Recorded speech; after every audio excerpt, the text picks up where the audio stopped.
In 1982, Uganda recorded its first HIV/AIDS cases in Rakai district. What followed was a swift and painful spread across the country. The virus had embedded itself into every corner of Ugandan life, urban slums, rural villages, and bustling highways.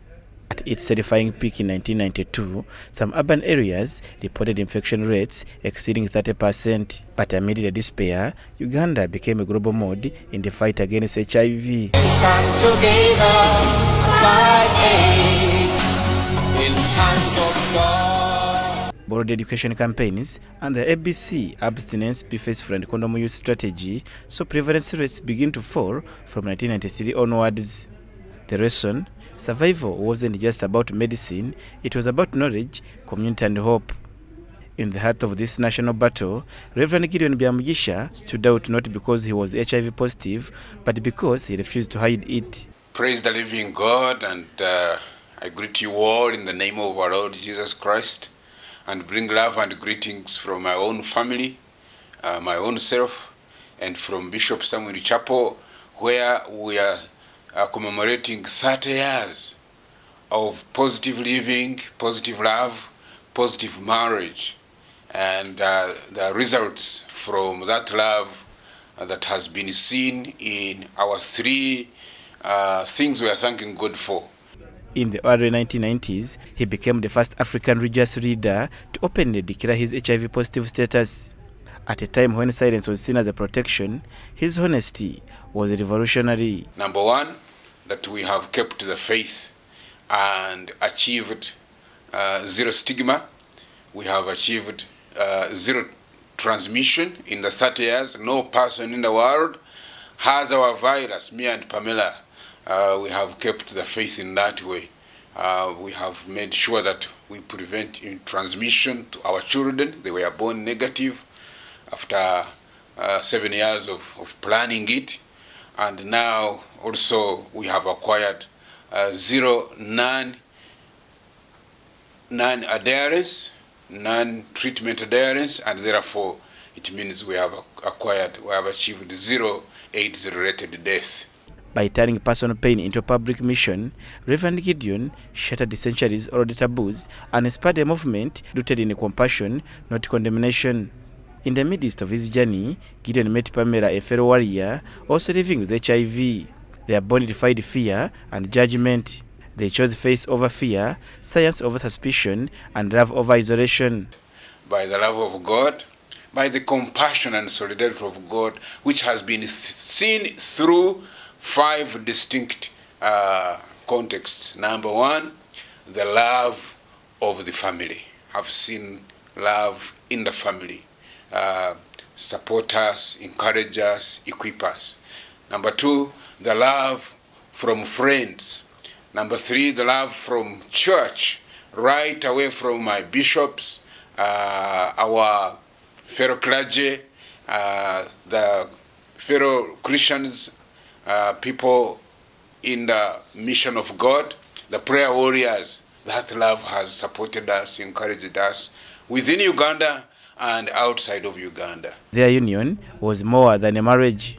It was a declaration that people living with HIV could love, thrive, and build families just like anyone else.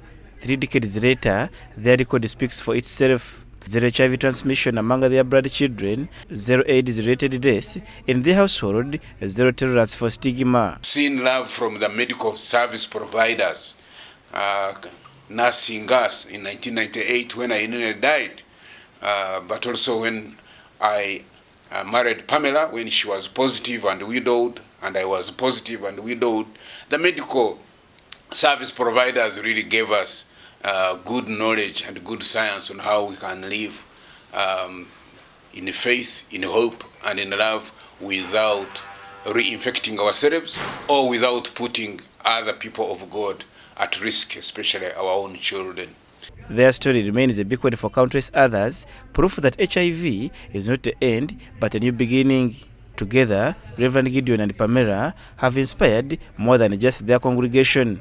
Their message has resonated with clergy, government leaders, health workers, and communities across Uganda and beyond. Love from government. We've seen love from government and the intergovernment partners and the NGOs and people of faith who are living with or personally impacted by HIV within INERERA, the International Network of Religious Leaders Living with HIV, and within the networks in Uganda under the leadership of NAFOPANO.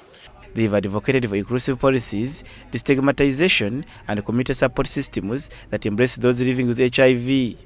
As Reverend Gideon often reminds his audiences, no one should suffer in silence. HIV is a virus, not a verdict. To mark 30 years of marriage and advocacy, the couple has chosen a uniquely self gesture.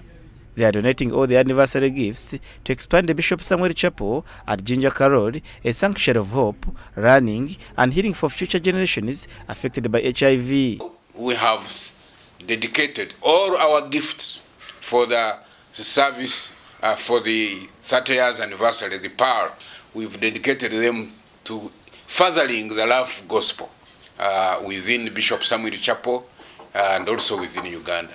So the first 1,000 gifts will go towards finishing the the expansion of the chapel. From the days when HIV meant certain death to a future where it means a life fully lived, Reverend Gideon and Pamela's journey is one of courage, resilience, and boundless grace. They have proven that through faith, education, and community, it's possible to achieve the dream of zero stigma, zero transmission, and a future filled with dignity and love. Today, as they celebrate their decades of partnership and purpose, Uganda celebrates them in return to lives that turned a diagnosis into a movement and silence into song. Julius Mhomza, Church of Uganda Family TV, News at 8. Don't desert me, don't